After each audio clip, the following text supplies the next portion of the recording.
व्यवस्था इतनी खराब है कि वो खाड़े खुजड़े के अंदर पानी भर जाता है, और जब वो पानी भर जाता है तो आपको बहुत केयरफुल रहना पड़ता है कि अगर कोई गाड़ी अगर फुल स्पीड में जाए तो उसके छींटे आपके कपड़े को भी बिगाड़ सकते हैं। तो हुआ ऐसा, बरसात पड़ी हुई थी, पानी सब जगह भरा हुआ था, संत गाड़ी के आगे के सीट पर बैठे हुए थे, कांच वाच खुले थे, सुहाना वातावरण था, और जब गाड़ी चल रही थी तब सामने से फुल स्पीड में एक कार आई।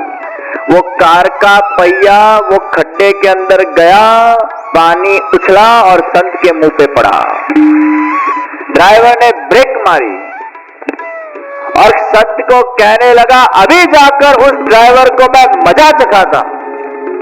संत बोला, मूर्ख आदमी, तेरे पे कीचड़ उछला के मेरे पे उछला, मुझे प्रॉब्लम नहीं, तुझे क्या प्रॉब्लम है? तब वो ड्राइवर बोला, ऐसे कोई गाड़ी चलाया जाता है? संत के चुप।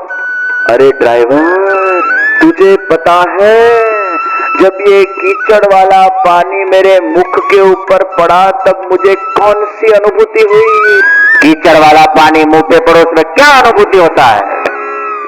अरे ड्राइवर, तू समझा नहीं कि मैं भगवान का चरणामृत तो रोज लेता हूँ, आज पहली बार मुझे मोटर भगवान के चरणामृत प्राप्त हो गए। अरे ड्राइवर, तुझे पता है कीचड़ को देखकर मुझे किसकी याद आई? कीचड़ को देखकर किसकी याद आती है? सूअर की। अरे हाँ ड्राइवर, हाँ, आज ये कीचड़ के दर्शन करके मुझे सचमुच सूअर की याद आ गई, क्योंकि हमारे कृष्ण भगवान ने भी वराह अवतार धारण किया था, हमारे कृष्ण भगवान भी सूअर बने थे, और ये कीचड़ को देखकर आज मुझे कृष्ण भगवान की याद आ गई है। ये संत ने कीचड़ के अंदर भी कृष्ण के दर्शन कर लिए हैं। ये सर्वात्मक, हर एक जगह उसको भगवान के दर्शन हो। ये मानसी सेवा है, तनुजा वित्तजा फल स्वरूप, वो मानसी सेवा है।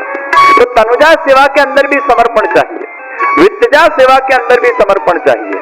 अगर आप गरीब हो तो आप तनुजा सेवा अकेली कर सकते हो, अगर आप अमीर हो तो तनुजा और वित्तजा दोनों कर सकते हो। इसलिए अपने आप को बहुत सौभाग्यशाली मानना। अगर कोई समृद्ध कुटुंब के अंदर आपका जन्म हुआ है तो आप तनुजा और वित्तजा दोनों सेवा कर। भाग्यशाली लोगों को born with the golden spoon का एक अलौकिक भाग्य प्राप्त होता है। ऐसे बहुत लोग हैं जिनके पास अच्छी व्यवस्था है, अच्छा घर है, भगवान का सुंदर रूम है, कमरा है, भगवान की सुंदर राज सेवा विराजमान है। और आपके घर में अगर भगवान की सेवा होगी ना तो आपको एक ऐसा एहसास होगा कि मेरे घर में भगवान विराजमान है। आप जब सत्संग करोगे ना तो क्या भाव होगा? श्रद्धा विकसित होगी, मेरे घर में भगवान है। सत्संग आपको क्या फल देता है? ये भाव उत्पत्ति करता है, मेरे घर में भगवान है। और जब आप सेवा करोगे तब कौन सा भाव प्रकट होगा? भगवान के घर में मैं हूं। एक है मेरे घर में भगवान और एक है भगवान के घर में मैं। सेवा जब करोगे तब ये भाव होगा, भगवान के घर में मैं हूं। प्रियजनों, आपका सुंदर घर हो, भगवान का एक सुंदर रूम हो, सुंदर भगवान का सिंहासन हो, खंडपाठ हो, गादी जी हो, शैया जी हो, ठाकुर जी के अलग अलग सुंदर सुंदर श्रृंगार हो, और जब आप भगवान की रोज सेवा करते हो तो आपको ऐसा लगता है कि जैसे आपका कोई बालक हो और वो बालक जैसे आपके साथ रोज आपके साथ रहता हो। वैसे एक फीलिंग जागरूक होता है कि मैं भगवान के साथ रह रहा हूँ, भगवान मेरे पास है, भगवान मेरे साथ है, भगवान मेरे घर में है। बाहर जाओ तब भगवान को दंडवत प्रणाम करके जाओ, हे मेरे स्वामी मैं बाहर जा रहा हूँ। वापिस आओ तो भगवान को प्रणाम करो, हे मेरे स्वामी मैं वापिस आ गया हूँ। एक भगवान के साथ का तदात्म सिद्ध होता है जब व्यक्ति तनुजा और वित्तजा सेवा करता है, तब ही जाकर वो अटैचमेंट को वो फील कर सकता है। अन्यथा अगर आपके पास बहुत पैसा भगवान ने दिया है तो runway is ready, airport is ready, you just have to take off the plane in the world of spirituality. सब कुछ आपके पास तैयार पड़ा है, बस आपको रनवे पर जाकर केवल टेक ऑफ करना है। प्रियजनों, भाग्यशाली लोगों को ही एक समृद्ध कुटुंब। हिरणमल क्षत्रिय ने वित्तजा सेवा भगवान की है और अच्छे कुटुंब के अंदर उसका जन्म हुआ है, बड़ी संपत्ति का वो हकदार बना है। और स्वप्न के द्वारा भगवान ने आज्ञा की कि तेरी संपूर्ण संपत्ति वो तेरे खुद के लिए नहीं है, लेकिन वो मेरे लिए है। तू वो संपत्ति का मेरे मंदिर को बनाने के लिए उपयोग कर। द्रोणमल क्षत्रिय दौड़ कर आया है और उसने भगवान का जयदीप्यमान सुंदर मंदिर का निर्माण किया। भगवान अपने मन की इच्छा आपको कैसे कहते हैं? तो स्वप्न के माध्यम से भी कहते हैं। स्वप्न शास्त्र है पूरा, आपको पता होगा स्वप्न शास्त्र। वो स्वप्न शास्त्र के अंदर क्या कहा जाता है कि अगर आपको बुरा सपना है वो अच्छा, और अच्छा सपना है वो बुरा। जैसे कई लोग सपने के अंदर देखते हैं कि वो खुद मर रहे हैं, मौत हो रही है, अपने डेड बॉडी को देखते हैं, अपनी अर्थी उठती है, उनका अग्नि संस्कार होता है, रात को सोते सोते फील करते हैं कि मैं जल रहा हूं, फिर सुबह आंख खुलती है, फिर लोग को कहते बहुत भयानक सपना देखा। क्या देखा? मैं मर गया। तो स्वप्न शास्त्र में ऐसा कहा जाता है, अगर आपको स्वप्न में आपकी खुद की मौत दिखाई देती है, उसको बहुत शुभ मानना। सचमुच में आने वाली थी, भगवान ने सपने में वो चला दिया। सचमुच में आने वाली थी। अगर आपको स्वप्न के अंदर नुकसान होता है तो वो बहुत बड़ा आपका फायदा है, क्योंकि आपके भाग्यवशात आपको सचमुच में नुकसान होने वाला था, तो भगवान ने वो नुकसान सपने में करा दिया, वो योग भगवान ने डाल दिया। सपने के अंदर अगर लॉटरी लगे तो बहुत फूल फूल कर खुश मत होना। सपने में लॉटरी लगे तो समझना सचमुच में लगने वाली थी, भगवान ने सपने में लगा दी। सपने के अंदर जो सुख है उसका नाम दुख, और दुख है उसका नाम सुख। यानी स्वप्न के अंदर अगर अपने आप को आप रोते देखते हो, उसको बहुत अच्छा मानना चाहिए। सपने के अंदर अपने आप को हंसता देखते हो, उसको बहुत बुरा मानना चाहिए। ये स्वप्न शास्त्र है। तो फिर एक बात भी मुझे कहने लगा कि सपने में भूतड़ा दिखे वो तो अच्छा ना, उसको भगवान समझना चाहिए ना, सचमुच दिखने वाले थे भगवान ने सपने में दिखा दिया।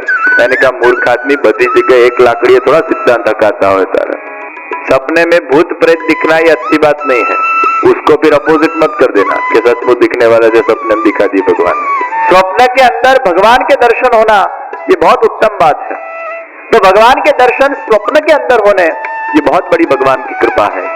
कई बार भगवान हमें स्वप्न के माध्यम से आज्ञा करवाते हैं, कुछ कहते हैं। एक बहन ठाकुर जी की सेवा कर रही थी तो भगवान को जारी भरना भूल गई। ये सत्य घटना, हमारे ही पहचान वाले हैं। फिर जारी भरना भूल गई तो रात को जब सो गई तो रात को ठाकुर जी ने सपने में उसको लात मारी। ऐसी लात मारी कि उसको ऐसा फील हुआ कि उसको सचमुच किसी की लात लगी। अब उस वक्त उसको सचमुच किसी की लात लगी थी, लेकिन उसको ऐसा सपना आया कि भगवान ने मारी। फिर जब उसने आंख खोली तो उसके पति ने उसको लात मारी थी, लेकिन मारी थी पति ने, स्वप्न में दिखा कि भगवान ने मारी। तो पति की लात को भगवान ने ऐसा अच्छा ऑर्गेनाइज कर दिया कि उसको लगा मैंने मारी, और लात मारकर भगवान ने उसको कहा कि तू मेरी जारी भरना भूल गई है। फिर वो दौड़ती दौड़ती सचमुच भगवान के मंदिर में गई तो सचमुच जारी नहीं भरी थी। तो भगवान ने स्वप्न के माध्यम से उसको आज्ञा की। कई बार भगवान हमें स्वप्न के माध्यम से कुछ जताते हैं, कुछ कहते हैं। अगर आपके स्वप्न के अंदर आपको भगवान दिखते हैं, बहुत शुभ मानना। अगर स्वप्न के अंदर आपको तीर्थ दिखता है, बहुत शुभ मानना। अगर स्वप्न के अंदर आपको गैया दिखती है, बहुत शुभ मानना। अगर स्वप्न के अंदर आपको कोई महोत्सव दिखता है, बहुत शुभ मानना। अगर स्वप्न के अंदर आपको सत्संग मिलता है, बहुत शुभ मानना। स्वप्न के अंदर गुरु के दर्शन होते हैं, बहुत शुभ मानना। स्वप्न के अंदर सज्जन या सद्भगवदीय के दर्शन होते हैं, बहुत शुभ मानना। ये सब शुभ संकेत है। इसका ये प्रमाण है कि भगवान ने आपकी सेवा, आपका सत्संग कहीं न कहीं स्वीकार किया। एक बहन थे, उनको सपने में भगवान रोते हुए दिखते थे, और नंद महोत्सव का प्रसंग था। फिर नंद महोत्सव के बाद मुझे मिलने आए कि मुझे ऐसा कुछ क्यों होता है कि भगवान रो रहे, भगवान रो रहे, भगवान रो रहे हैं। तो मैंने उनको पूछा, आपके घर ठाकुर जी पुष्ट होकर विराजमान है? वो बोले नहीं। आपने कभी भी ठाकुर जी को पुष्ट करने की इच्छा मन के अंदर प्रकट की थी? मुझे बोलने लगे, हाँ, मैं रोज ऐसा सोचती हूँ कि कब मैं भगवान को पुष्ट करके पधराऊं, पर मेरे मन में भय लगता है कि मैं भगवान की सेवा कैसे कर सकूंगी। मैंने कहा ये भय को आप निकाल दो। उनके घर ठाकुर जी पुष्ट होकर विराजमान हुए और फिर दूसरे ही दिन उनको भगवान के खिलखिलाहट हंसते हंसते दर्शन आए। यानी भगवान उनके घर पधारने के लिए रो रहे थे और जब भगवान घर में पधार गए भगवान जोर जोर से हंसने लगे। ये स्वप्न की जता हुई। हमारे अंदर इतनी तो योग्यता है नहीं कि भगवान हमारे सामने प्रकट होकर हमें सब कुछ बोले कि मुझे ये चाहिए वो चाहिए। भगवान स्वप्न के द्वारा वो दर्शन प्रदान करते हैं। पुराण क्षत्रियों को भी स्वप्न के माध्यम से दर्शन। ये महाप्रभु जी के 84 बैठक जी कैसे प्रकट हुए? स्वप्न के माध्यम। कोई न कोई वहां रहता था, उस गांव में उस शहर में रहता था। महाप्रभु जी ने स्वप्न में आकर उनको जताया कि ये जगह पर खोदो, वहां मेरी झारी जी निकलेगी, बंटा जी निकलेगा, कुछ मेरा वस्त्र निकलेगा, उपवस्त्र निकलेगा। फिर वो जगह जाकर वो खोदते थे तो ऐसा कुछ झारी जी निकला, बंटा जी निकला। तब प्रमाण मिला कि हाँ यही महाप्रभु जी की जगह थी, वो उनकी बैठक जी। तो अधिकतर जो 99% बैठक जी प्रकट हुई वो ऐसे महाप्रभु जी के द्वारा स्वप्न में उनको बताया गया। पहले के जमाने में वो राजा महाराजा थे, वो जमीन के अंदर वो सोना वोना डांट देते थे, तो फिर उनके जो पूर्वज है वो डांट के तो मर जाते थे। अब पता नहीं चलता था कहाँ डांटा हुआ है। तो फिर उनके पूर्वज भले कौन सी भी अवस्था में होंगे, प्रेत अवस्था में, इस अवस्था में, उस अवस्था में, और वो डटा हुआ धन था तो वो प्रेत अवस्था में उनको शांति तो मिलेगी नहीं, क्योंकि उनका चित्त धन में ही जाएगा। मैंने यहाँ डटा हुआ है, यहाँ डटा हुआ है, यहाँ डटा हुआ है, इसलिए फिर वो आत्मा को शांति नहीं मिलती थी। तो फिर किसी न किसी वो घर वालों के स्वप्न के अंदर वो आते और बताते कि इस जगह के अंदर खुदाई करो, वहां से तुम्हें सोना मिलेगा। ऐसा भी होता। स्विस बैंक में किसी का पैसा पड़ा, हमारा स्विस बैंक में वो 40 पर, तो वो कोड नंबर देना कोई भूल गया, तो उसका इंटरव्यू आया था कि इनका पैसा इतना स्विस बैंक में पड़ा हुआ था लेकिन कोड नंबर देना भूल गए। अब क्या?